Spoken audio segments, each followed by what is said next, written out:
Hello, and welcome to Court Games, a Legend of the Five Rings podcast, funded by the Legend of the Five Rings Discord Patreon community. This podcast focuses on the role-playing game stories and lore for Legend of the Five Rings. I'm Korvar. I'm Kakita Kaori, and we have some guests today because you get almost all the whole Court Games team. Welcome.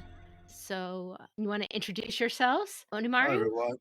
This is Trevor Cuba, aka Kikita Onimaru, coming in from my own defunct podcast, the Court Games LCG podcast, still in a perpetual limbo hiatus state because I'm trying to figure out what to do with that thing. Yeah. And what about you? Hey, I'm Tyler, aka Kodo Ricci on Fortune and Strife, and yeah, I'm happy to be here. Oh, excellent. And our GM, Robert, for Fortune and Strife, couldn't be here, but it's me. If you don't know me as Kakita Kaori, I'm Jeannie Calvar. So it's just us hanging out and talking about it because we have been forever since we showed up. My last episode recorded from February. Yeah, but then all of a sudden there's been a bit of a deluge in terms of stuff happening. It really is feast or famine here, isn't it?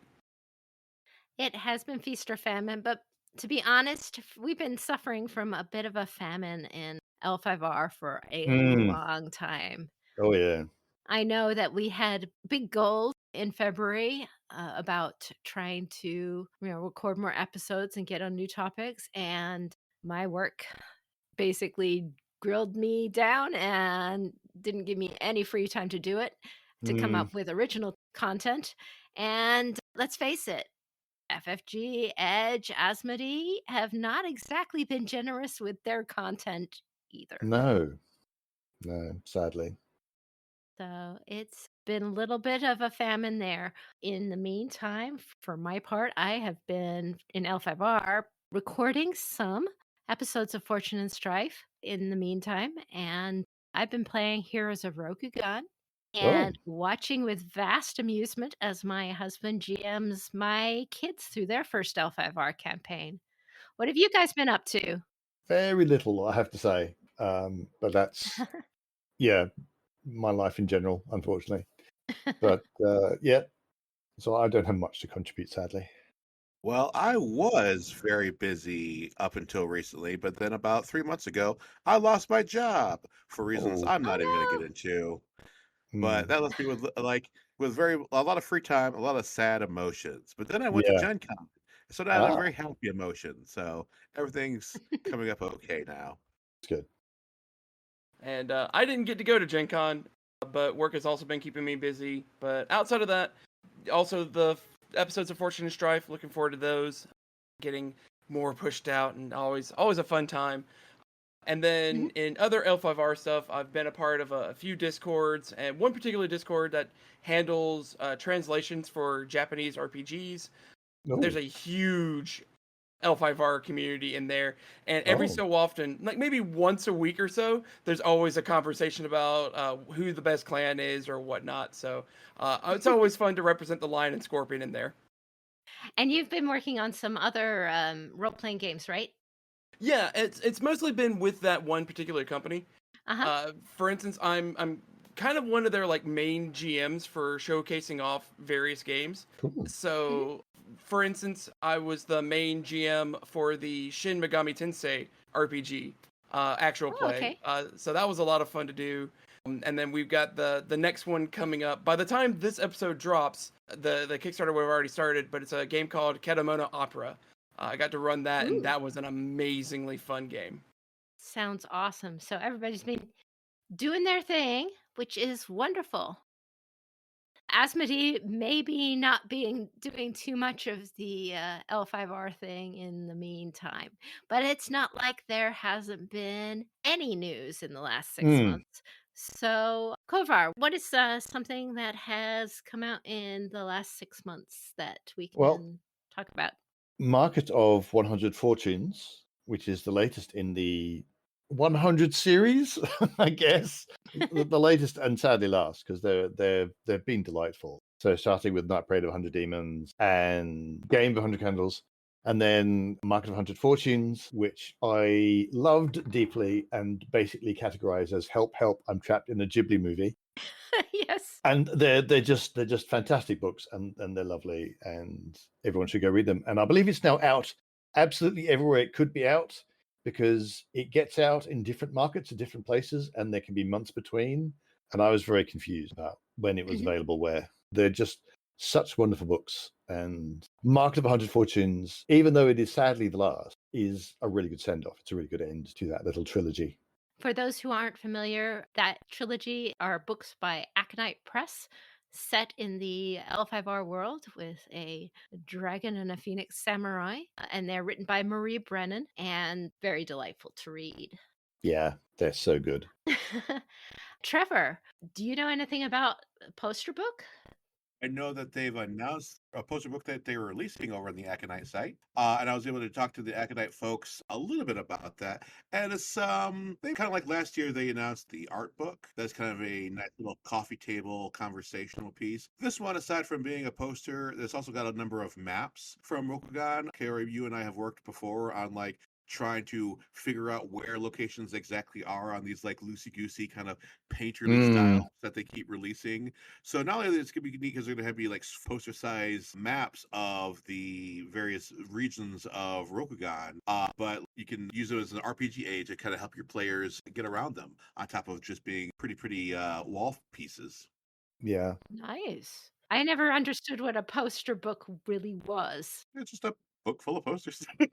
Fair enough. How else to describe it? Yeah, I have the art book. It is delightfully lovely, because if L5R has done anything, it's create good art, Mhm. and they get really good art for it. And I kind of think that the poster book should look just wonderful. It's cool. Yeah, those maps by themselves are just gorgeous.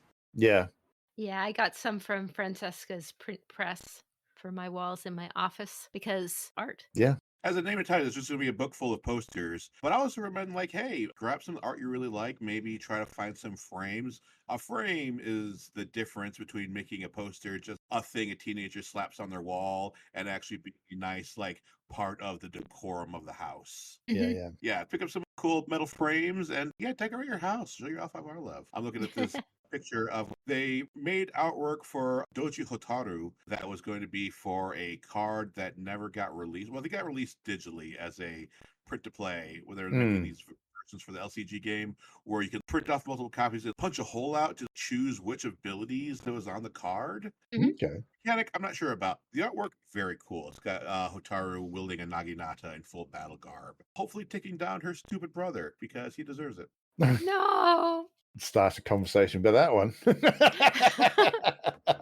I've got to be Kawanen's biggest fan, I'm afraid. I always root for the underdog. Yeah, it's a little late. Cool. So another thing that has come out very recently, as in I just got my copies of it last week, is the new Daidoji Shin book, A Bitter Taste. Have you guys read all of those up to this one anyway? Tyler, have you read this one or is it too cranely for you? No, it's definitely not. Except for the most recent one. I own all the books. I just haven't gotten a chance to read them yet. I've been doing more audiobook lately than physical book, but I still buy them. Yeah, They yeah. do have audiobooks for all of these too. Oh, that's really good to know. I'll have to start looking for them now. Yes, they do, because I've got it for one of them. Yeah, I've managed to read all of them up to this point. I haven't finished that edition. I just kind of fell off the whole reading thing in general, honestly. They're an excellent series. And I think one of the strongest things that the FFG/Edge/Asmodee era has produced in terms of keeping the IP going since the completion of the LCG. I think that it's a really strong series. Yes. So my youngest is in high school, didn't know anything about L5R, but Mm, is kind of into Golden Age mysteries like Agatha Christie. He yeah. liked watching those and the whole Knives Out new Golden Age style Mhm. mysteries with LeBlanc. And I said, well, maybe you want to read this. You're going to be playing in an L5R game. You want to read that. He and then my daughter just like consumed those. And as Wow. soon as I got the newest one, he ripped it out of my hands to go read the latest one. So he wasn't really so into reading, but he's just all over this classic Oh, that's so good. sophisticated detective, sort of detective. Shin, he just really liked that. So I would say that the new one is probably the most traumatic and Oh, dramatic of the series. I was shook by a couple things in there, and I'm a little worried about whether or not he's continuing the series. It gets to a place where you think maybe he's not going to, and that could be because 'cause they've got all different plans, but damn, it's a good book. So, yeah, certainly got to the point where his past, certain aspects of his past, have come back to haunt him in various literal and not quite so literal ways. mhm. So yeah, Yeah, there's this some is stuff. deeply personal, deeply much more deeply personal than, the light, fluffy Mm. detective adventure. So, it's a good read. Definitely gotta read it. Just make sure you know them really well if you're gonna rip it out of somebody else's hands. I'm interested because you said your youngest doesn't know anything about L5R. How does your children not know anything about L5R? Well, because they don't ask, and, gotta Yeah. save them from something. They do know more now because they're playing in their first game, but Did they ever ask about the full bodysuit of armor you have in your room? because they're teenagers, and how much do you care about your mom's hobbies, It's Teenagers, and I certainly speak of experience as being one, actively avoid trying to find out anything about their parents' hobbies. Like the exact opposite of finding out. True. I remember being very distressed discovering, because my mother's very much into yachting and boating, and I was very distressed to discover I actually enjoyed it as well when I was a teenager. so, it was more intentional, but Yeah. they're coming around now that my husband's running a Warehouse 13 Rokugan crossover. Okay. And it works like a charm. They just dealt with a deluge of living umbrellas. You never know what you're gonna get in Rokugan, but when you That work is for the so Emerald cool. Magistrates and it's your Yeah. job to put the Shinken goo on the ancient artifact to calm it down, that's what you do. That's brilliant. I love it. Alright, cool. And then another thing that just came out at Gen Con recently, we'll talk about more at Gen Con, but it is available in retailers here, is the River of Gold board game. So, has anybody else heard anything about this game, or have you had a chance to play it? Well, I will say last year at Gen Con, I had a chance to demo it, and it seemed very interesting. And it was my number one with a bullet item that I wanted to purchase for myself at Gen Con this year. But much like L5R's long history, they managed to completely botch the distribution. Only 100 copies ended up on the Gen Con show floor, and all Wow. the rest of the ones that they earmarked to go to Gen Con somehow ended up in Seattle. And when I heard it, like I didn't even bat an eye. I'm just like, yep, that sounds like a Gen Con L5R product release. Them and Lion Packs, I believe. Oh, it's always something, but I talked to the SMD fight. They said it's COVID related, which in the year 2024 sounds a little weird, but I'd like to remind everyone that because worked with some other industries where even though people, well, A, we're still very much in the pandemic, even though people like to pretend we're not. And B, Mm. the whole stopping of the shipment lanes 4 years ago still has a lot of reverberating effects because, when you're dealing with a lot of international trade, things are still backed up and things just kind of get moved or adjusted as distribution needs arise. And that's going to be topics going to come up again when we talk about the unicorn book. But we're talking about River Gold right now. All right. Well, sounds like that's a helpful thing to remember. There are reviews coming out of it across Mm. the board game press, and people are really pretty impressed from what I've read of the reviews. On boardgamegeek.com, it's got a 7.3 rating, which looks pretty good. 4 out of 5 on others. People are describing it as a pretty fast playing Euro game and that it's easy to learn and it takes about an hour to play, which, as I understand it, is shorter than a lot of Yeah. Euro games. So we'll put up in the notes for this a pretty good review of it. But some people are saying it was the best game of Gen Con this year for board games. So that's impressive. Oh, that's nice. That's real impressive, honestly.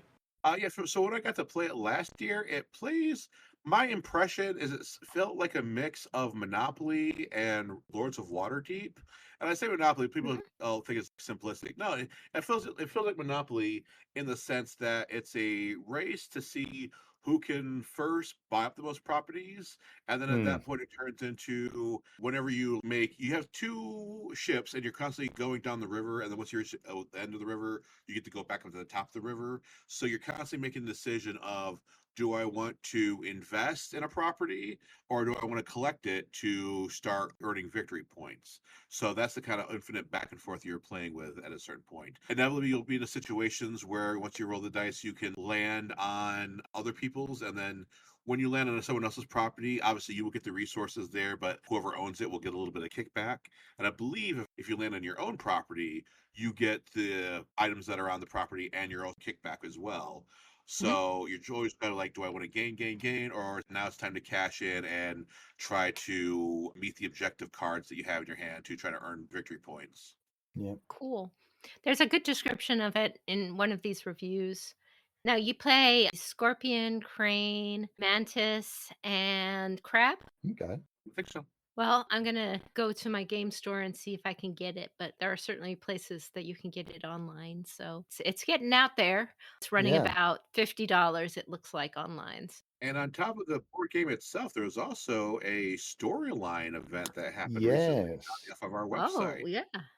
Yeah, They that's had right. I Those forgot they about put that. out one story, a fiction for each of the clans, and then they had a quick vote, and then the winning clan got to be declared the winner, and it's going to have quote unquote ramifications for the future of the story. So you see where that happens. Although we do have to ask which future.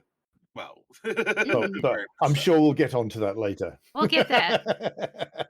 They did have a subsequent fiction, so they had one fiction for each clan, Hmm. and then they did have one more fiction that was written for the winner, and the winner was Mantis. So Yoritomo recruited some pirates, but they're pirates anyway, so Yes. they got more pirates. If you're like me and are darn near illiterate, they also had voice recordings for Oh, these fictions. So if you don't like to read words, you can just hit the play button and listen to it like a little mini podcast. nice. They're taking a broadsheet from The Table Is Yours and actually thinking about putting those out at the same time. That's cool.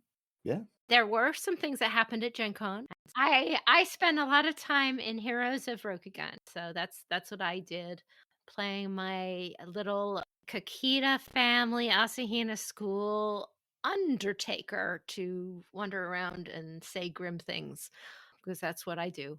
And had the Battle Interactive, which is my favorite part of all the Heroes of Rokugan things that they do, and that was the shrine we were at, Temple of the Ancestors or Temple of a Hmm. Nakoto general that we were sanctifying, got invaded by a bunch of Oni in the middle of Winter Court. So we went from Winter Court straight into, Oni and Shadowlands invasion, pretty much as is.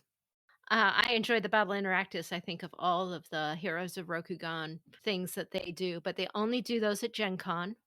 It takes 6 hours to do it. They split everybody up into tables. Normally, they split the tables by school rank, but because this was a sudden invasion, all the tables were mixed school rank because you didn't know who you're going to end Mm. up standing next to in the middle of the invasion. And you go and do, a couple rounds of mass battle, a couple rounds of skirmish. There's a storyline that kind of goes along with it. And all these tables, I think there's probably 160 or so players playing in the Wow. same mass battle, but different parts of the battle. So there was one table that they called out and they said, all right, everybody who wants to be a guaranteed TPK, wants to lay down their life in defense of Rokugan, come to this table to earn glory and honor on your way out. At a full table. Much glory Yeah. and honor is won. Oh, I would have ran to that cable. The giant Oni was stalled for many rounds, but that's the Awesome. way it goes in Rokugan. I always want to do Heroes of Rokugan. I tell them every year that I'm going to do it. I never get around to actually planning for it. I really should make plans to do that next year. Mm. Yeah, I do love the way they have those big events built Mhm. into their schedule. I think that's It's a neat thing that they do. Yeah, Heroes of Rokugan will be having like a weekend in Rokugan event in November this year. And you can play in your own play groups. So you can sign up to be a GM and they'll download the modules and you can get experience points for your character playing the modules or running the modules for your own play group in person and reporting the results and bringing your characters for Gen Con for the big things. So it's good fun. So that's what I did for most of it, though I did play one game, Coyote and Crow, which was good fun. Okay. Very good things about that system. Yeah. I'll say I've heard really good things about it. It was a very good game and very, very talented GM who just knew the right way to play the horror aspect of it, of the particular scenario we were in. It plays a variety of scenarios, but I played a kind of hacker, sharpshooter, I guess. Very out of her element, but it was good fun. Definitely recommended it and enjoyed the game system, but you need to bring out your D12s. D12's best dice. The most underutilized dice in the whole set. Which is Yeah. probably why they picked it. Trevor, you were a lot busier getting involved with everything that was going on there. So why don't you give us all of the dirt? Fair enough. For me, this year I brought 5 friends with me who are brand new to Gen Con, and some of them, this is their first convention. And I warned them early on as I'm teaching them the labyrinthine way of how to plan events for Gen Con and how to be prepared. I'm like, you can find me in one of 2 areas because for me, Gen Con is L5R Con. And that's all I'm going to be doing all weekend. So it was divided between doing the fan events and doing the actual, like checking out the new products from Asmodee and getting time to sit down with all those folks. So fan things first. This year I decided to sign up for some of the fan run events based off the old AEG version of the game under the Onyx Lives team. These are the group of designers who are like designing the game and to continue their work on as a fun non-for-profit hobby of the game. And they were given space to operate thanks to Pine Box Entertainment. David Lapp and his crew, who have picked up the old Doomtown at first, and now they've picked up Seventh Sea, and I think they launched it. And this was the first tournament they had this year. And correct me if I'm wrong, I believe they also have picked up recently Warlord that they're going to start investing in too. Ooh. But the Pine Box Entertainment folks have been really good, offering some of their space to the L5R folks because we all come from like the same backgrounds. They had a Onyx tournament that was just the new Onyx cards. It's all print to play. On Thursday, I missed that day because that was the day I actually came in. On Friday, I did a modern tournament, and that one was everything from Samurai up until when the game ended with no Onyx cards. So that one I got the joy of going down to my basement and cracking open my card boxes that have been dormant for the last 10 years and a little tear coming down my eye. I get to unbox all my old favorite toys once again. And they had another one Saturday, and I can't remember what it was because I didn't do that because that was the day I was interviewing people. And I believe, Judy, you were up there as well talking about the Emerald Legacy events going on there. You made a little banner up there, didn't you? Yeah, that's true. I was there. We tried to submit for our own space for Emerald Legacy, but were denied it. But Pine Dogs Games did come and let me put up a banner and hand out some material for Emerald Legacy. Onyx List is the continuation of the AEG card game, as you said, that kind of died out, 2015? Yep. And then Emerald Legacy is kind of the continuation of the Fantasy Flight living card game that kind of died out in 2020. Yep, more or less. Both of those are just different, but I can say that, we're sharing art with Onyx Legacy and we're communicating with them and helping them out. Emerald Legacy has been around a bit longer, but Onyx has a bit more designed cards because they kind of took the sets that were in design when the property was sold to FFG and started out by releasing all of those. And now that they're not using computer generated art, we're sharing our art with them. We get along well, and they shared space with us, and we get to hand out flyers. Not a lot of traffic for that, though. I will say for anyone who is interested in the old school L5R feel or just wants to do something new or something with the old community, check out Pine Box Entertainment and the opportunities they do. They were very gracious to lend us some of their space to do the various L5R products, but they have perfectly wonderful products themselves. Doomtown is very popular, and Seventh Sea it's just as much L5R but pirates though as it's ever been. And they had a great little costume contest, and they had a ongoing storyline and everything that you used to love from L5R. If you want something that's current and ongoing, and check them out, it might be something you're missing in your life. Top of just doing those fan events, there was also the yearly L5R dinner, which used to be the individual clan dinners, and now we've all collapsed it into just one single L5R dinner, which unfortunately is also going on in conjunction, like at the same time of the Pine Box dinner. So we need to coordinate that one better in the future.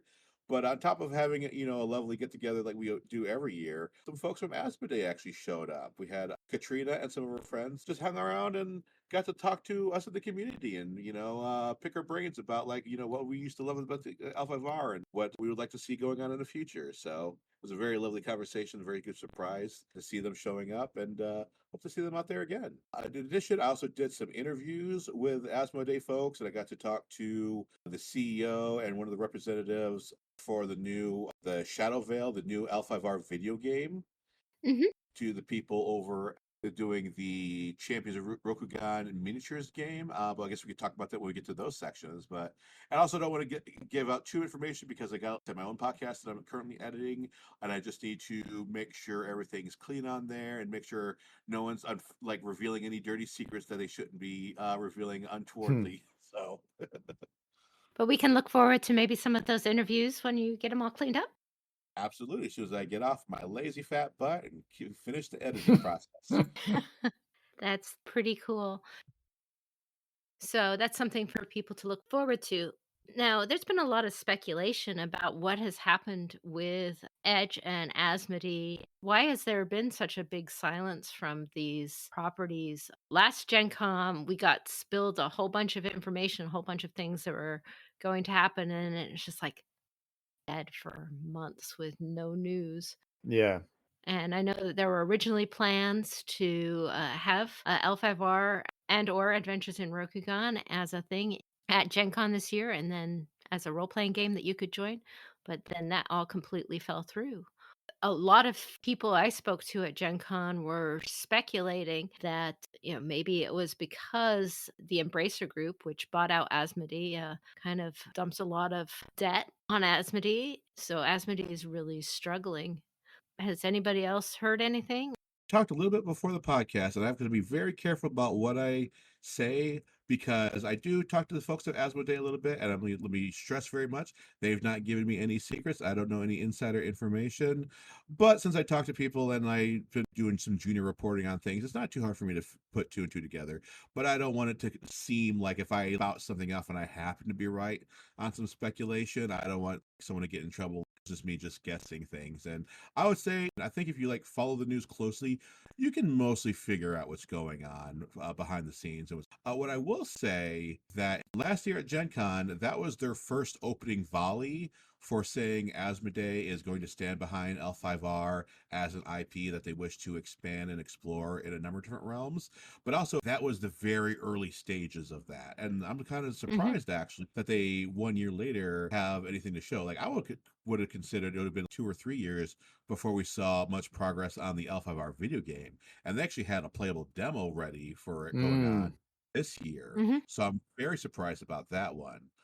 Last year, they mentioned the Children of Five Winds, the RPG book, will show up at Gen Con this year. It did not, but they also came out ahead of time to announce that. And again, that has more to do with the aforementioned shipping issues that we were talking about. Because okay. if people don't know, a lot of the stuff is designed in one country and then it's published in another one. It has to go through these international shipping lanes. And honestly, moving things 2 quarters for their initial planned release date isn't that horrible in the grand scheme of things.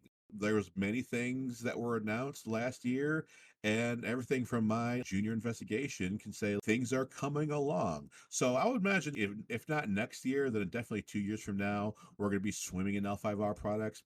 And I even asked them a little bit, we seem to get updates around Gencon time, which hurts you all, GD and Kovar, as well as it hurts me as a podcaster, because we go through the rest of the year, not much to talk and speculate on. But we come in here at Gen Con, we have an overwhelming amount of things to comment on because we're getting updates all at once. So maybe, hey, Asmodee Marketing, could you drip feed us a little bit more throughout the year as things become available? That would be cool. Yeah, I'm not sure how long it takes to make a video game. Oh, how long is a piece of string?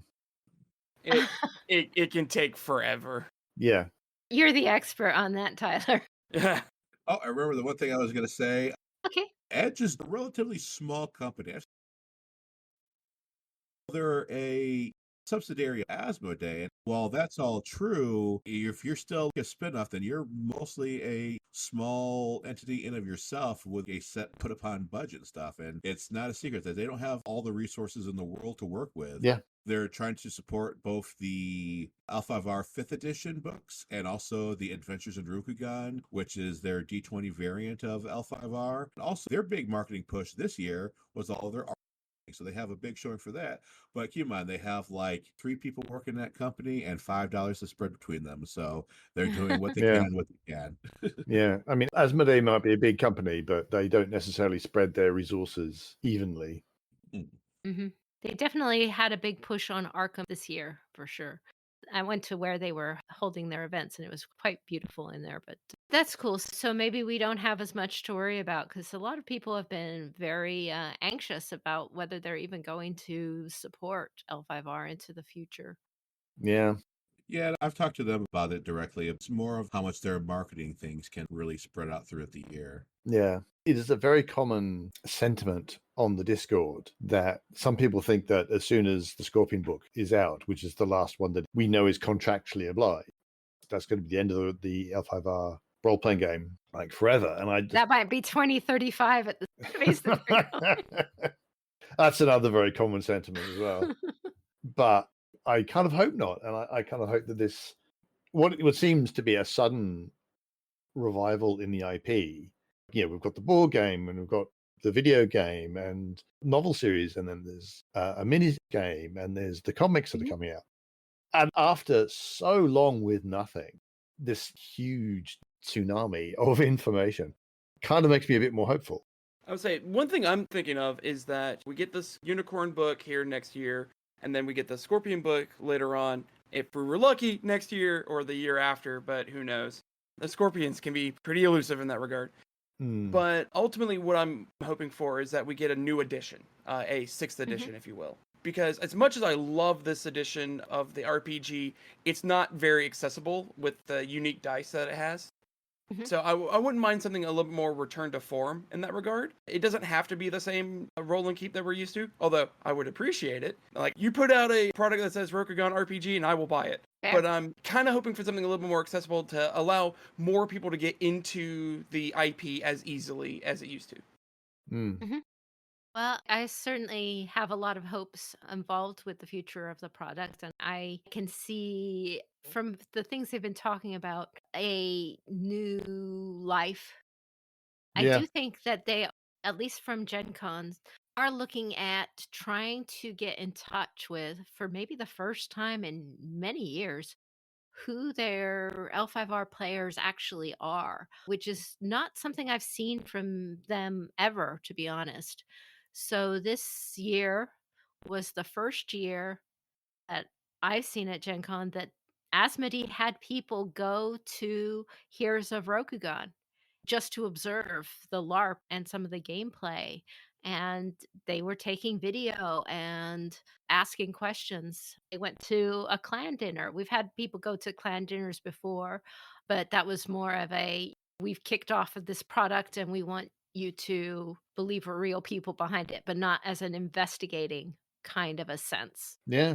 But this year, I felt like they were trying to find out more about their audience, and I definitely encourage Asmodee to look at these people because every person that I've talked to this year and the previous years have said that the best thing about L5R is the community. So trying to figure out how you can actually tap into or appeal to that community and sustain that community will help Legend of the Yeah. Five Rings as an IP in the future. You'd have thought that'd be something they'd be doing on a regular basis. Seems like a smart thing to do. But I've never seen it before. I saw some visiting of clan dinners and stuff in 2017 when FFGs first came out. They were trying to reassure everyone it was a continuation, right? But not really Yeah. since. And never Heroes of Rokugan. Have you? Pure speculation on my part is that ever since L5R, the LCG, relaunched in 2017, me and various other people have given all the Asmodee and FFG folks invitations to come to the various clan dinners and what have you. And they've never given an exact reason why they never showed up. Based off of how they launched a lot of the products, including the RPG in 2017 or 2018 or whatever it came out, I had the speculation that they might have had marching orders to keep a level of separation between themselves and the fans, because for all the good back in the AEG days of Mhm. the fan interactions with the company, there's also a lot of problems that arose from it that are just legally huge barriers and windows to potential disaster that just don't Yeah. fly today. Keep in mind, no one's ever told me this. This is all speculation. Mhm. Also, there's a flip side of it. When you're sitting there on the show floor and probably had to come in at like 6 a.m. and do unpacking and then stand around all day and talk to a bunch of L5R fans complaining about where the card game is, you probably don't want to go to dinner on the other side of town and hear that for another 3 hours, you know? So That's they might true. just want some naps at some point at a certain time. Well, that's a good point. I mean, I think we keep forgetting that there are legal things involved, especially because the card game has tournaments with prizes, and that becomes a whole thing all of a sudden. I think that's the stuff people don't quite think about. Especially as the various fan groups have different things like Emerald Legacy and we have Onyx Live. We do our part, saying it's clearly labeled as a not-for-profit, fan-run organization, but it also ties the company's hands. Best thing they could do is pretend that those products don't exist, lest it Yes. invite legal scrutiny. They may have to very ostentatiously not see anything. I mean, that's what we see with Null Signal and Netrunner. But even before those products were started, Asmodee's version of the team has been pretty hands-off. But that said, it was nice to see it this year. Definitely scoping out the fan base, and that part of the agenda looks promising. Okay. All that said, new things coming. So I thought maybe we'd take the last part of this to talk about what are some of these things coming down the line that we do know about. We talked a little bit about the Unicorn book. What is this Children of the Five Winds thing? Well, what we know about the Unicorn book is it's got a very pretty cover, because we've got the cover reveal, and it's very nice, which is, Very purple. I have to say, it's kind of odd to say, well, you know, as expected, it's amazing.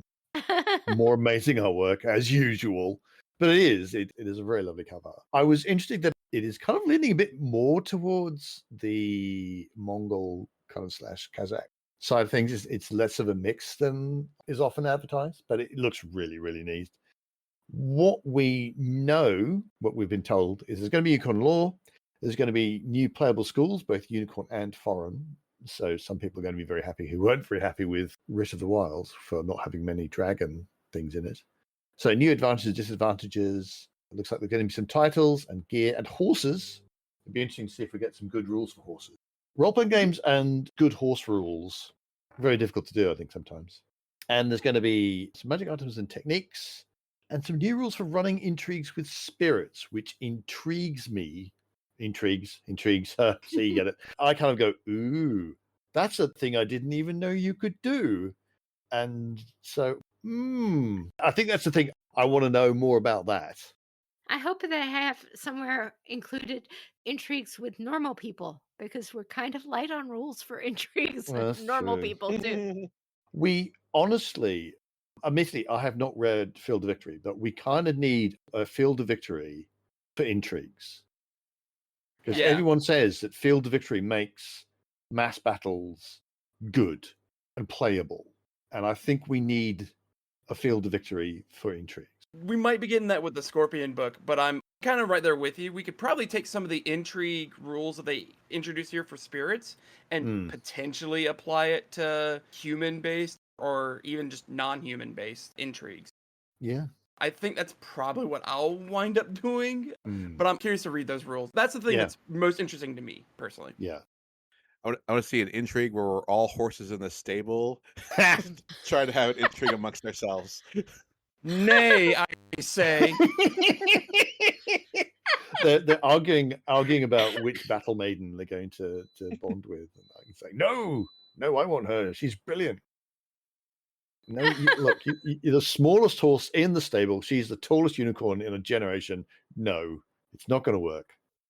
I will say, as a GM, I do want to see what the new horse rules and what they're going to do for unicorn in general, because right now we just have this nebulous thing where a unicorn character is okay on their own. They're just better at everything when their horse is around. Yeah. So in function, you have the players coming with like increasingly ludicrous scenarios to try to bring their horse into various places where the horses don't belong. Yeah. I think that is, again, one of the big problems, not with L5R and horses, but role-playing games and horses. It's just, what do you do with them? Where do you even store them when you're doing things that can't involve you? How do you make them so that they're not either overshadowing the characters, which is an actual proper Utaku warhorse? First couple of levels is like, can I play the horse and not the character? And then after a bit, it's like, I must not allow my huge, enormous, sturdy battle steed anywhere near anything we do, because they will just get instantly vaporized because we're now so tough. How do you avoid that? But also, how do you get a horse in L5R? If you don't start with one, right? If it's not part of your initial equipment, there are no guidelines at all about how you might obtain one, which I think is very odd. In the Adventures in Rokugan, they actually did something that I haven't seen done in 20 years, which is have a rough outline of like how much money a samurai receives and how much things cost. Yeah. But you know, people love L5R for the way it is, and they don't want it to turn into L5R where you're constantly trying to get better gear and count money and looting corpses and things like that. We don't want that, but at a certain point in time, you just need to know how much a cow costs. Yeah. You just need that information somewhere. Yeah. Well, I've played in 2 games now where people have wanted to play horses, so Fair. they end up being Kitsune shape changers who I'm playing a pet class. I'm in Tackle Battle Horse, and my pet is a human. yeah, pretty much. I mean, that could be an interesting tie-in. Interesting 2-player game. Yeah. But speaking of Kitsune, one other thing to mention is that this also includes our minor clan of the Fox Clan. Oh, is that established? Yes, it's on the cover reveal page. Oh, nice. It talks about adding in the legacy of the Fox Clan samurai, so maybe I'm overlooking it too much there.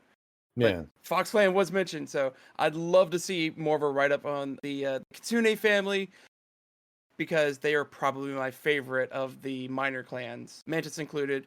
We don't care about pirates. Go away. And don't let them get absorbed into the Mantis, good God. Yeah. I know I'm going to catch fire for that one, though. In the last several years, I've started L5R up for brand new players in general, because our role playing is becoming very popular these days, thanks to Critical Role and that thing. Yeah. I'll say, I don't even need to mention something, and sooner or later, one of my new players in multiple different groups will come around and say, like, I want to be a Kitsune shape changer. How could I do that in this book, in this system? Yeah. And I'm just like, look at them begrudgingly. I was like, oh, you're lucky I happen to have the rules over here to do that. Although, also, the Kitsune family aren't the Kitsune shape changers, which confuses everybody. That can be a bit confusing, yeah. Yeah. It's like, no, I want to play a Kitsune, a human or the spirit fox? Yeah. Because Doji Tadanori, the Hotaru's husband, has a tail. Oh, yeah, he's both. Oh. Just to confuse things. But it's not the same.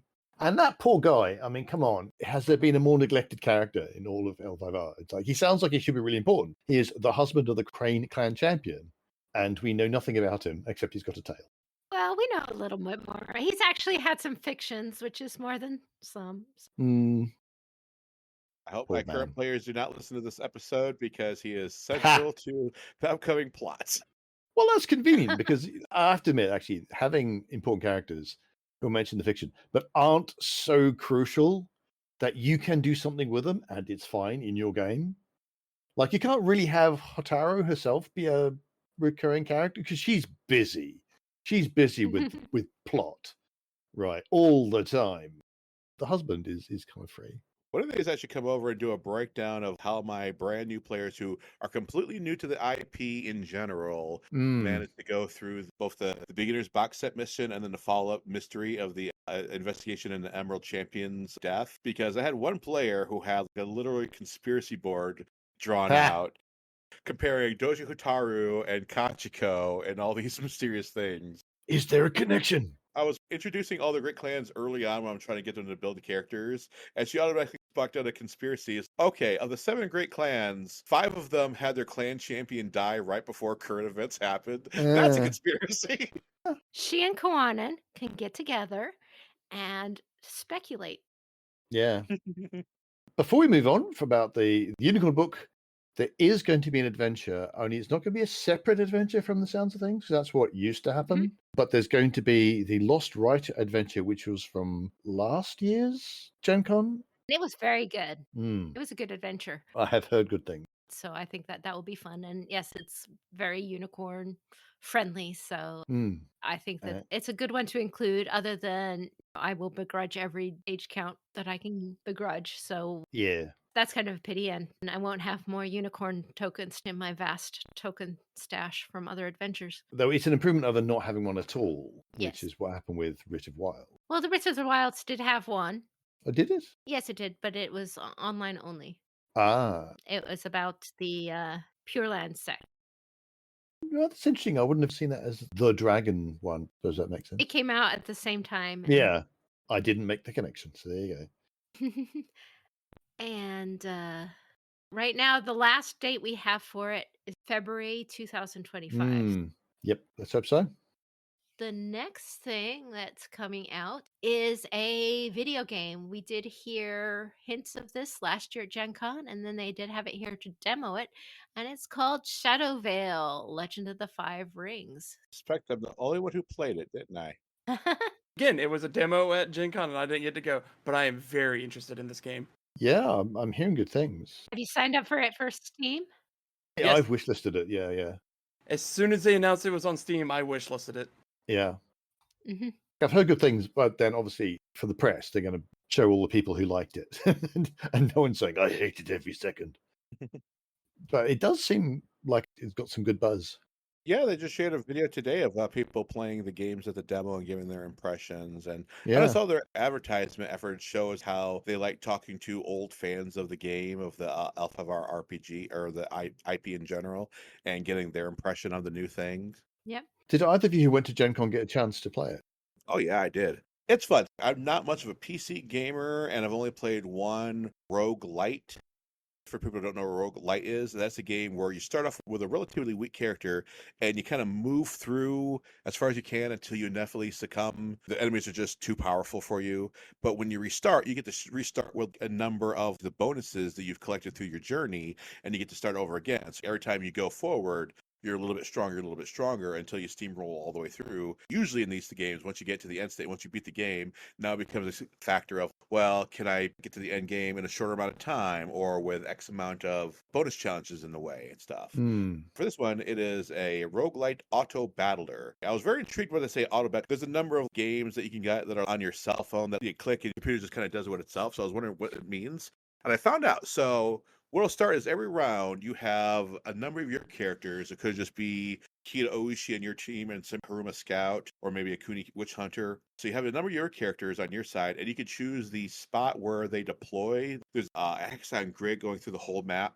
And some areas are glowing where you can deploy where your figures are. And there's a number of enemies. Early on, it's goblins, like a goblin with a club or a goblin with a bow or whatever. And the enemies get more complicated every level you get to. And what'll happen is once you put them down, your characters are going to auto lock onto the nearest enemy nearby and go and engage them. So a tank like Hida Oshi will go and try to throw herself in the middle of as many enemies as she can, where someone like a Kuni Witch Hunter who has a lot of range attacks is going to try to stay away from combat as much as they can. And yeah, it's the part of strategy for early on is you choose your deployment zone to try to maximize that your tanks are locking people up and your harassers are picking off all the stray people. And then if you live, then you get to choose from one of 4 or 5 different power-ups. And there's different ones. So there's a generic power-up just for beating a stage, and then sometimes there is a permanent gear that you can lock onto one of your gear slots, or a boon that you can combine with a card you already have to evolve it, or it's just a generic heal. So it's my strengthening people and making people more dynamic, or my doubling down on their one ability. Some of the producers tell me they have internal builds where sometimes they try to field as many people as they can, or sometimes they just get one character and try to make that character as much of a beast as possible and just solo their way all the way through combat.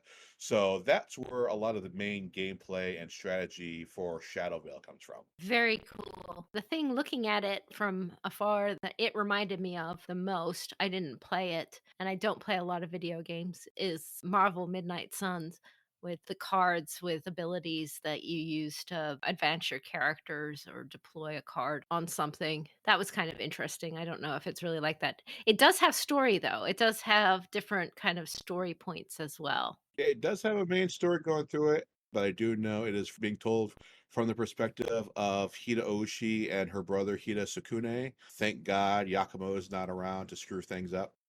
He probably screws things up before the beginning of the campaign, and you're going to try and fix it. As long as it's not diplomacy where Yakumo will screw things up. He's probably the one they're trying to rescue for all we know. I bet. That would be so 100% expected. Not again. Yakumo, what did you do to yourself this time? But there is definitely a central narrative. It seems to be focusing much more on how much replayability you can get out of it. I did talk to Katrina briefly and asked her if there was going to be one of these for every clan, because this is definitely a crab story. And it's like, are there going to be different kinds of games or different games for other clans? She hedged her bets on that a bit, but that would be very cool to have. I personally think that we need a Dragon Clan platformer, and at Crane Clan, try out all the boyfriends and see which one you like the best. No, you want a Crane Clan auto intriguer. Oh my gosh. No, that's a scorpion for you. Scorpion auto assassinator. Only if I could play my horse character. Oh, he's so influential. My horse has better stats than I do. Let him talk. So that's coming up. You can go onto Steam and find this game. Once again, it's Shadow Veil Legend of the Five Rings, and you can sign up for it. And I guess it will come out when it comes out, Yep. as these things do. Other things being speculated, we talked a little bit about it, is this Champions of Rokugan miniatures game, which when I read the information on it, it also says it's a board game. So which is it? Is it a miniatures game like Clan War style, or is it a board game with really pretty miniatures? Do you know, Trevor? The miniatures are very pretty. Yes, I do. So these folks have made a couple of these games. Monolith making these ones. Yes, Monolith. And they've made a few games like this, and it is definitely a miniatures board game. So it's not like a tabletop war game. So if you're thinking of the classic Clan Wars, it's not that. But it is going to be a miniatures game where they're going to have a number of scenarios. I don't think it's going to have as deep a storyline, but I think I'd compare it more to possibly Frosthaven. Gloomhaven? Okay, Yeah, like a Frosthaven, Gloomhaven yeah. kind of thing. I don't think the scenarios are going to be so complicated like that, but it's going to be like, hey, you have a number of characters that are iconic classic figures from each of the clans from this time period in L5R's history, and the number of Oni and demon and bad guys and things like that. And you're going to be running through a number of scenarios, and the scenarios sound like they're going to be very diverse in their objectives. And also, Giles, who I talked to, is one of the creators of the game, implied that even though it's going to be a cooperative game, it is going to take into account that you all are from opposing factions and have opposing goals. So while everyone is going to be able to win the scenario, one or two players might win more by accomplishing some sort of internal clan objectives. I love the idea, but I win more. I like that. That's a good balance. I do like the idea of L5R in cooperative settings more than competitive, not for the story aspect of it, but because community is the greatest thing about L5R, but it's Yeah. also the worst thing about L5R because people do get hyper competitive for their Yeah. clans. It's like going to football games where the people are really Yeah. passionate about their football, no matter whether you're talking about European football or American football. Mm. Sometimes they get too passionate about their football, and Yeah. that whole game atmosphere is wonderful until it's not. It's when it goes from I want to be passionate about my clan to I want to drag other clans down. Mhm. I think that's the difference. So I like the idea that them working together but still being different. Going back to the Shadow Val video game, I think the CEO told me one of the biggest questions he's gotten from people all over was, "Oh, so this is a crab story taking place in the Shadowlands with crab characters, but is my clan going to show up?" Mm, Mhm. yes, as zombies. So in general, I like the idea of the cooperative with a dash of competitive rather than Yeah. just raw competitive. That seems to be a good place to settle your dynamic, I guess. So I like that. Cool, cool. The figures for it are beautiful. I've seen lots of Shadowlands Mm. ones, so I guess they're the bad guys. And I've seen Hida Kasada and Yakumo and Matsusuko and Togashi Mitsu and Asawa Keide and Shiba Sukune. And hope to see more. No crane ones yet. The designer told me that there are going to be a bevy of characters from each clan to choose from. So it's not going to be just one character from each clan, but he didn't give me an exact number, but I can expect to see a couple of figures from each of the great clans. Also, if you guys noticed the preview artwork, our boy Yakumo, he's got a crab claw. Yeah. I noticed that. Yeah. So if folks go back Yeah. to our old friends at the Garbage of the Five Ring podcast, we now have one more entry into how did Yakumo get this freaking crab hand? Well, I did pick out from one of the press releases a quote which makes it seem that they are focusing a bit more on the AEG timeline for this. Mhm. There was definitely a quote where they seem to be talking more about the 90s plotline. Mhm. So I don't think we're going to get from the end of Cherry Blossom Snow, which is the last time we saw Yakumo in our current timeline. I don't think we're going to get from there to Crab Hand necessarily. I think this could be literally more like a retelling of the AEG times. But Well, we'll see. There is a Kickstarter that's going to be starting up for the Champions of Rokugan. So keep aware of that and mm, then I guess kick in if it comes to that.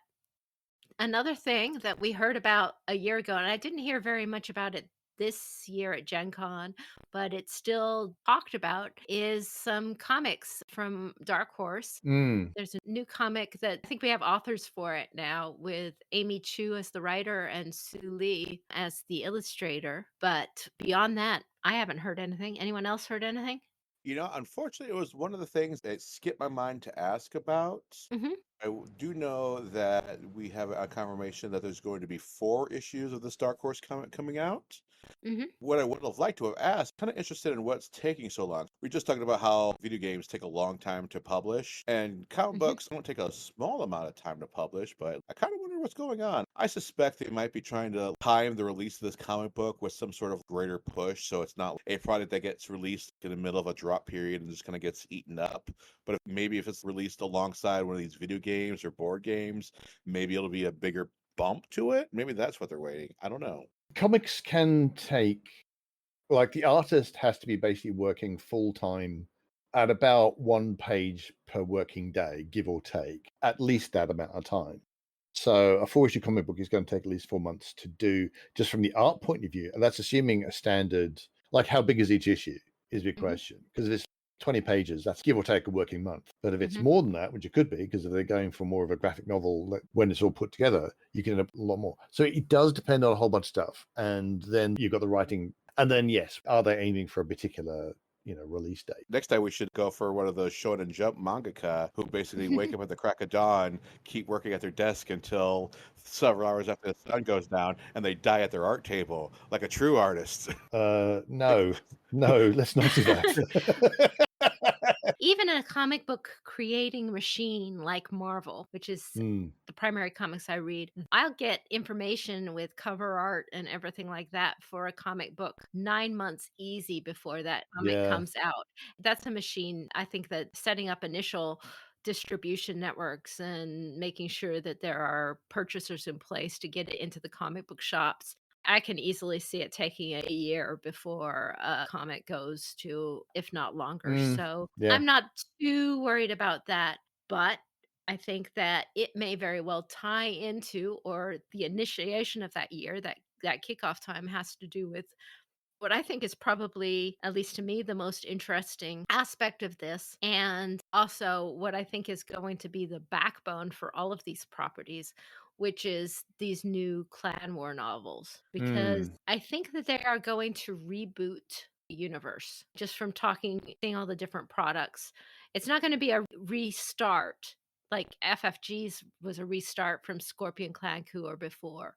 But I think that they are going to take the AG universe and the mm, FFG universe and some new thoughts and be mashing them all together to make a kind of a new continuity that starts at Clan Wars, but might not be 100% the FFG background or the AEG background for the Scorpion Clan Coup. Not retell the Scorpion Clan Coup, but kind of have 90% FFG Scorpion Clan Coup and take it from there. I mean, the quote, which I did eventually find, the storyline will be based on the original Legend of the Five Links storyline drawn from the tournaments and player choices of the beloved series of games in the 90s. hmm I mean, obviously, this is marketing press, but that does kind of, to me, indicate what's going to Right. get the lion's share here. That said, I think it will be based on it, but I think it will be based on it with an eye towards the FFG version of the coup.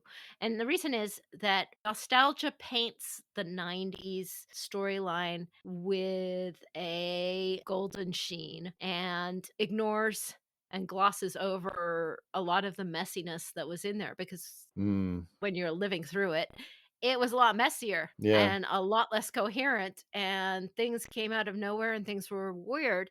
And then in retelling the story, especially with the first bunch of Clan War novels, it was congealed into something more coherent, but those Clan War novels aren't that strong. But they were limited in many ways. The storytelling tropes and limitations of the time period, some of which are pretty dated.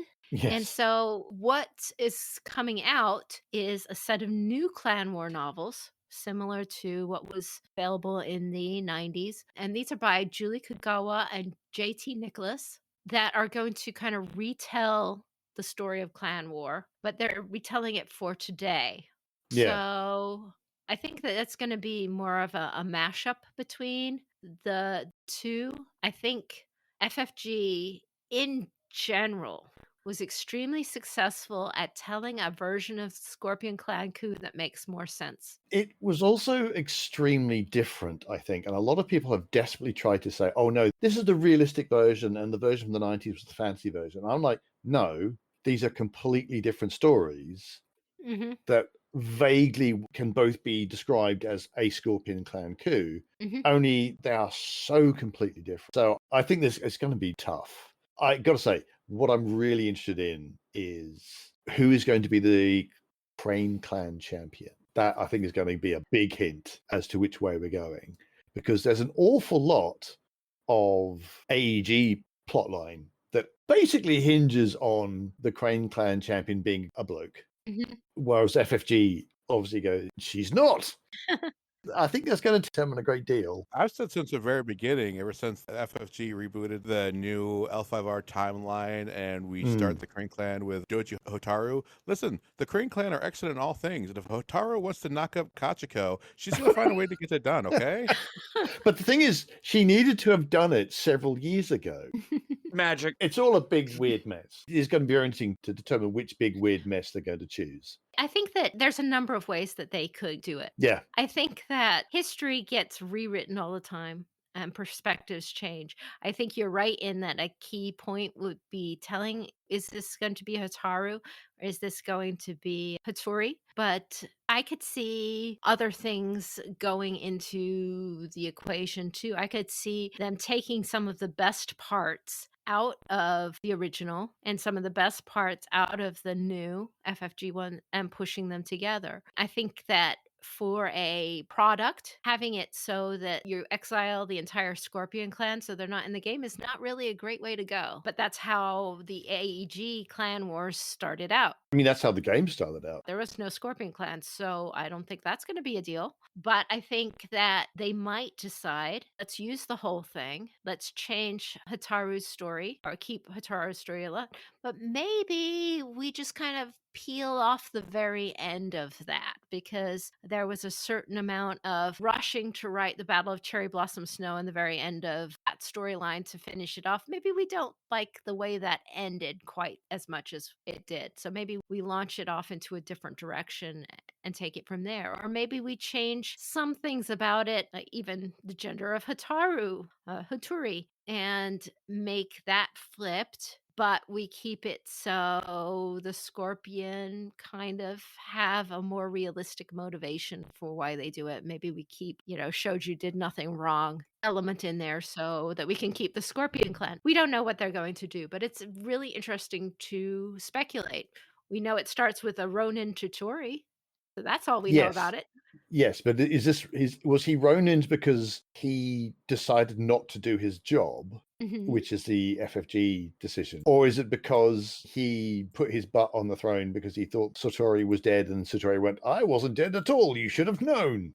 And that's going to be a big question. Right. We do know that he was the Emerald Champion, though. Was he not in... He was the Emerald Champion in the storyline, but I don't think he made all the way to Emerald Champion in AEG ever. It was just the Champion of the Lion. Interesting. We know that in the books, he's the Emerald Champion, or was the Emerald Champion once upon a time. So it's going to be a mashup of both. We don't know where the balance will lie, and it will probably have some interesting stuff from both. What I have heard about the authors is that they're very capable, and I look forward to what they have written.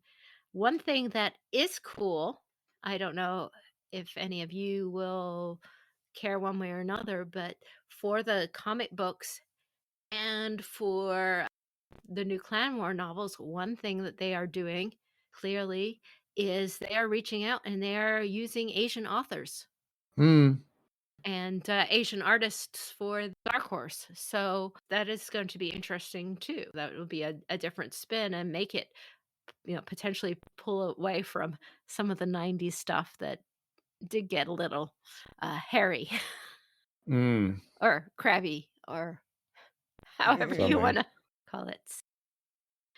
I look forward to that probably the most of everything. I don't know whether this bit is good or bad, but by Julie Kagawa and JT Nicholas, Scorpion and Crane tag team and husband and wife authors. That just fascinates me. There was something interesting. I was talking with the Asmodee folks because they had noticed that when going around some of the events, it's like, how come so many people are wearing a Crane shirt or some other kind of shirt where they're going to? And I pointed out, your choice of clan, keep in mind, at no point does L5R make you become clan loyal or family loyal at any point. But as you go over the clans, or if a clan doesn't get you, then one of the families underneath probably will. It becomes this weird, like, Higgs-Meyer personality test where there's certain people who just gravitate towards things. And we were noticing, if you're Crane or Scorpion, you're more likely just to involve yourself into either fan events or public works or become bureaucracies in our blood, I guess, because we just start administrating and running things at a certain point. I don't know. Just think it's really popular, and I love how the community is grown as long as it keeps it non-toxic. Yeah, keep it positive. Yeah, you can like the clan that you identify with, and that's great. That's a good thing. It's just don't get toxic. Yeah, I mean, one of the nice things is you kind of find a family within the family, as it were. We're all fans of Rokugan. We're all fans of L5R. But when you meet your clan mates, as it were, it is something kind of special because you kind of gravitate towards the same kind of likes and everything, like Onamaru was mentioning. But one thing I will mention is that it was kind of nice that, at least for 2 years there, everyone saw the value of wearing a mask, so everyone became a scorpion for a little bit. It was a very interesting thing that Katrina had asked me at one point. I had asked her, like, "Hey, is there anything you want to know about the community?" And after thinking about it, they were like, "Hey, who started the L5R community?" And I sat and pondered it for a little second, and I came back to her with, like, there was no one person to start it. What started and fostered and compels people to come out and create and form this community is the story and the interactive nature of it, because it's basically a running RPG and everyone has skin in the game. And like, no one told me to choose a fan, but I chose Crane. And then I go to an event and I see Kaori sitting there with another blue shirt, and I'm like, "Hello, stranger, we're now friends for life." And that was like Absolutely. 15 years ago. And that's just what, like, the nature of the story and it compels us all to do. Because you can look at so many other games where, yeah, there's fan communities there, and they'll talk about like stats and numbers or whatever and stuff. Like, we're one of the few ones who talks about like, the characters and the future and the storyline and all the extra things that really fosters a community. Mhm. I think that L5R in general owes a favor to Joseph Campbell. For better or worse, gosh, the clans are drawn strong, especially in those first editions. They managed to just cut straight down through archetypes, and people could glom onto these story archetypes and identify themselves in them. And we always do that with stories in general, but because they drew it so strongly and they managed to have it fall along in these Campbellian archetypes, it makes it even stronger. But now I'm getting super folklore nerdy as I do. But talking about community, we do have to gear this podcast, wrap it towards the end. So we need to talk to you, our listeners, our community, about the future of court games and our various associated affiliates. Because, as I said at the beginning of the podcast, we have not recorded for a long time, and that's not really fair to our Patreons. We haven't had a lot to go on. We've had a lot of work and other things come up in the way. And our audience deserves to know what our plans are with the podcast and our hopes for the future and what's going on. Court Games, just to give a little background, was initially founded by Seabass, who started up the Discord. That is kind of the core of this part of the L5R community. And then he wanted to expand and build a website and look for people to do podcasts, and he grew it out. He has had wonderful things happening in his real life that make it so that he can't be involved with the community at all and hasn't been able to for some time. And we certainly wish him the best for that. Absolutely. But that also means that we don't have as much to administer, and none of us here can do it all. And so we've been in a lot of discussions about what it is that we want to do going forward and what we want to do with our Patreon and other details like that. So, Court Games is going to continue, but we do not want our Patreons to have any expectations. We're not folding the Patreons completely up, but we want those who do choose to use the Patreon to know that you're basically at this point paying for primarily the support of the Discord server, just keeping that so it can be as active as it is, and a little bit towards the editing costs we have and the hosting for the podcast, but we're trying to bring those costs down. And if you don't feel like you're getting much out of the Patreon from the Discord server, then we completely understand. We appreciate all the support that you have given us, and we're doing our best to make this so that this is more self-funded, and we appreciate your support and your thanks, but we understand we're not giving you as many things as we had hoped to give you maybe when you signed up. So we do appreciate that. And just as you go forward and make your decisions what to do regarding the Patreon, you can take that into account. So that's the Patreon thing. I am going to be taking over and hopefully redoing the website, and we will see how that goes. So that is another thing that you will see more of the future, but that's very reliant on my time, which has been at a big premium too. And if I had a lot of excess time, you probably would have seen a lot more podcasts from me in 6 months. So that's kind of where it's at for me. For the Court Games RPG podcast, until we have a new unicorn book or something that we can really get into, I'm not writing any more episodes or researching topics because my brain is dead.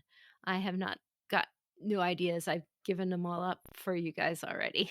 But if you want to come on and talk with me and have an idea of something you want to talk about, please reach out to me on Discord or Facebook or even in the comments of these videos or our Court Games email, and reach out and we would be happy to have an episode with you. I am just out of ideas for the Court Games RPG until at least the unicorn book comes out. So that's where we're at with the RPG. Trevor, for the LCG, what are your plans? Well, I haven't recorded an episode since last year, and I will comment. Even though I've had a little bit more time, one of the reasons I was not recording because I was in a similar boat of waiting for like actionable news to kind of talk about, which didn't really happen. The biggest news that we really got in the last year or so was all the talks about Embracer Group and that stuff going on, which is not the cheeriest of topics, and something been debating for a long time what to do with the podcast, especially since there's no current LCG news obviously coming out. But I'm not putting the podcast on any more hiatus than it already is. So one episode a year is kind of where we're at. But we have seen a large spike in the fan groups going on. So the Onyx Lives group, we got the Emerald Legacy group, we got the Heroes of Rokugan group and stuff. So I'm actually going to be shifting focus, if I can, to talk them up along with some of our sister groups like the Pinewood Entertainment folks who do Seventh Sea and Deadwood, and try to talk about community in a broader sense and kind of make a focus on the broader L5R fan community in general and stuff, and also try to talk about like the little stuff that we get here and there. I'm not expecting any huge news until probably Gencon next year for any serious L5R news, but I think that's how I'm going to shift my focus. But that being said, I would expect more from me than like maybe once a month from there if I get everything going according to my plan. Mhm. And Kiori was talking about revitalizing the website. I'm going to help her do that in the near future as well. The other thing that we have is we have our actual play podcasts. So Crimson Gold Agonies has been kind of gone its own way for a long time. Yeah. So, it's not really doing L5R as far as I know. So we've kind of like grown out of touch with that group, and they're doing their own thing, and hopefully they're very happy doing their own thing. However, Fortune and Strife is still going on. So do you want to kind of update where we're at with that, Tyler? Yeah. So with Fortune and Strife, we are in the process of wrapping up our second full season. If you haven't caught up in our a wonderful time in the Burning Sands, you should definitely check it out. You got a little bit of time to look into it. And once we get that last little bit wrapped up and taken care of, we are planning on opening up our auditions again. We did this about a year or so ago, and then things happened. We weren't able to really get back around to doing our interviews and whatnot. But we're getting back into that position where we can start opening up for more players and go into it that route. So within the next little bit, we'll get some times and dates out. So keep an eye out for any kind of announcements.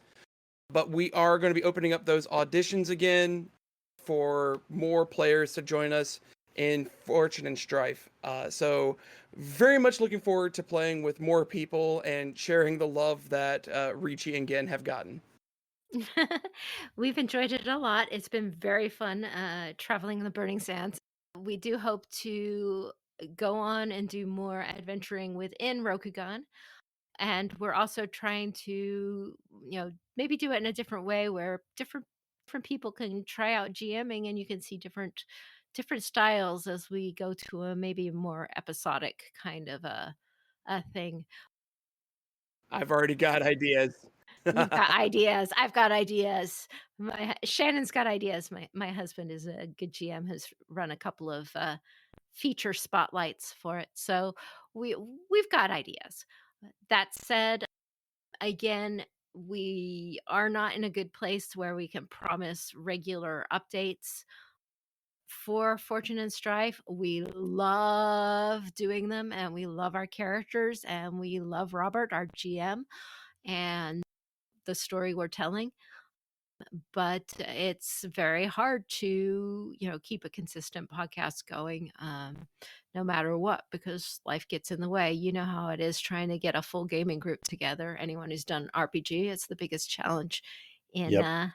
In gaming. So we have that same problem, unfortunately. It's a scheduling game with RPG elements, as they say. Yes, that's our plans.